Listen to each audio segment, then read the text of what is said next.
Once upon a time, in a small village tucked away in the heart of South Africa, there was a group of children who loved to play together. They lived near the great Drakensberg Mountains, where the land was filled with wide open spaces, towering trees, and mysterious caves. But there was one thing that made this place a little different, a strange, eerie sound that sometimes came from the wind. The village was known for its beautiful sunsets and warm days, but at night, the children would hear something unsettling. When the moon was full, the wind would whistle through the trees in a way that sounded like a soft, sweet song. At first, the children thought it was just the wind, but soon they realized it wasn't like any other wind they had ever heard. It sounded like a voice, one that was calling out to them. One crisp autumn evening, a curious young girl named Thandi decided she would uncover the mystery of the singing wind.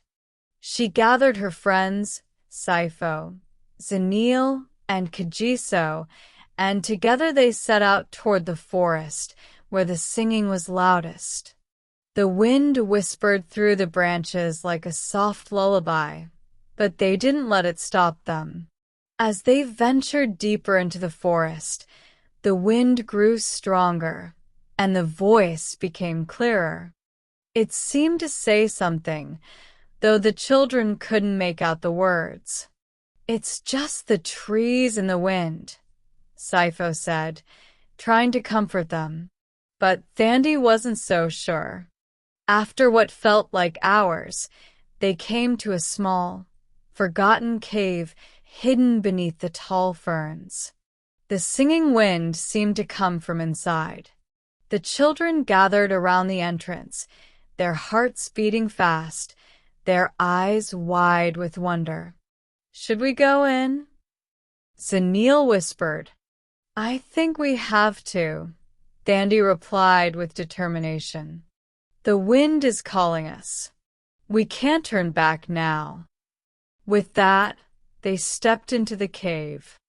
It was dark and cool inside, but the air smelled of sweet flowers, and they could still hear the wind, as if it were coming from somewhere deep inside.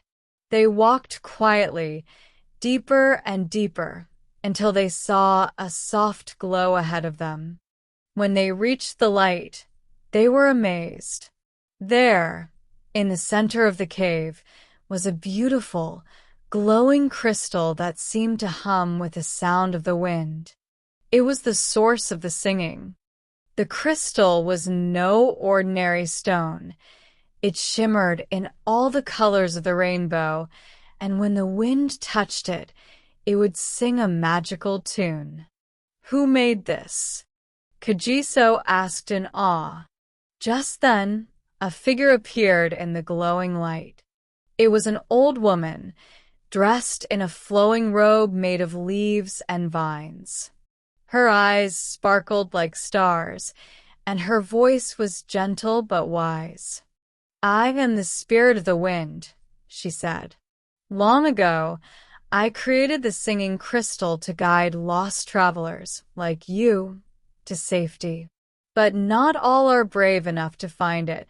The children gasped in surprise. "Why do you sing?" asked Thandi, her voice full of wonder.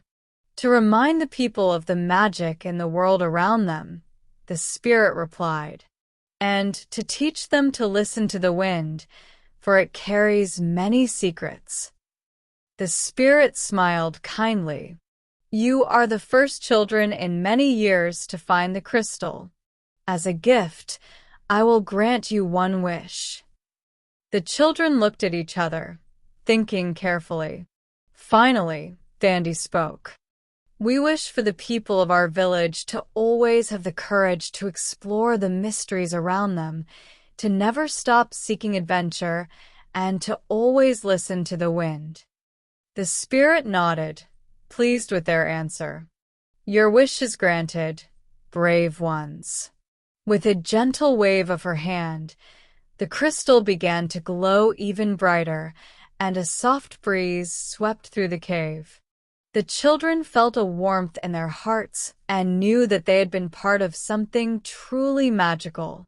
From that day on, the wind in the village sang a little louder, and the children would often hear the soft, sweet melody as they played outside.